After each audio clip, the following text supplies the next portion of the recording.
Match catastrophique du Barça. André Ter Stegen a contaminé tous ses coéquipiers avec son manque de confiance, avec son stress. Avant même le carton rouge, tu sentais une équipe qui n'avait pas la maîtrise, une équipe qui avait du mal à dominer dans le jeu. Et là, Stegen fait une mauvaise relance. Rick Garcia était obligé de faire la faute. Et là, carton rouge. C'était le tournant du match. On commence tout d'abord par la composition. Flick avait fait le choix de titulariser Rick Garcia. Rick Garcia, ça a été un choix défensif, un choix pour assurer le double pivot Garcia-Casado.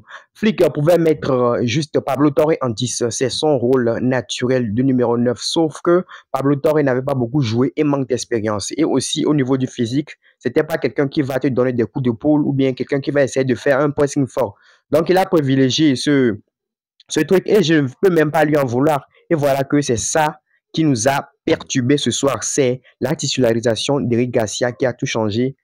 Les gars, en 10 minutes, les joueurs du Barça nous ont fait revivre le cauchemar parisien. Carton rouge en Ligue des Champions, c'est devenu un classique.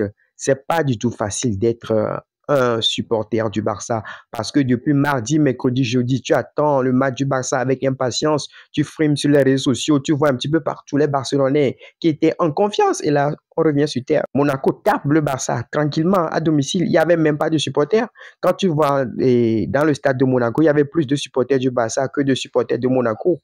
Franchement, ce match-là, c'est à oublier rapidement. Et ce qui me fait mal dans tout ça, c'est que le Barça n'a pas pu s'exprimer. Le Barça n'a pas pu s'exprimer parce que le Barça n'était pas à 11 contre 11. Donc, on n'a pas pu voir le niveau réel du Barça. C'est ce qui est un peu trompeur. Donc, j'espère que cette défaite ne va pas pousser l'équipe à manquer de confiance en elle. Et ce qui est aussi un petit peu bizarre, c'est que lors des prochaines matchs de Ligue des Champions, le Barça sera obligé de gagner les matchs suivants. Maintenant, il y a la pression parce que le Barça a déjà perdu un joker. Pour pouvoir se qualifier parmi les 8 premiers, il n'y a plus le droit à l'erreur. Moi, j'y crois. C'est pas parce qu'aujourd'hui, ils ont perdu avec un carton rouge que c'est catastrophique, que Flick est nul. Non, c'est le football et c'est un fait de jeu. Prochainement, il va falloir se débarrasser de toute cette énergie négative, de tout ce que le Barça a accumulé comme traumatisme. Parce que durant ce match, tu sens la nervosité. Tu sens le traumatisme. C'est ça qui a foutu tout le match en l'air. Les gars, c'est un débrief à chaud. Il y a certainement plusieurs choses que je vais oublier. Mais dans ce match, que dire de Cubarsí? Cubarsí a fait un énorme match. Lamine Yamal a failli être le sauveur. Mais aujourd'hui, le sort a décidé autrement. Genre, Monaco a gagné.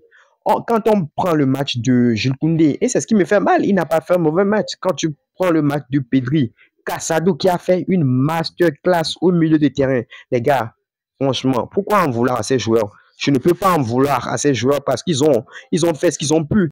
Les circonstances n'étaient pas adéquates pour eux. Donc, les amis, c'était mon débrief à chaud. Selon vous, qu'est-ce que vous pensez de ce Barça? Ce Barça ne peut pas rivaliser en Europe ou bien c'est à cause d'un fait de jeu? Ça s'est passé comme ça. Est-ce que vous y croyez encore? C'est la fin de ce débrief. Si vous avez apprécié le contenu, n'hésitez pas à lâcher le pouce bleu. On est ensemble. À la prochaine.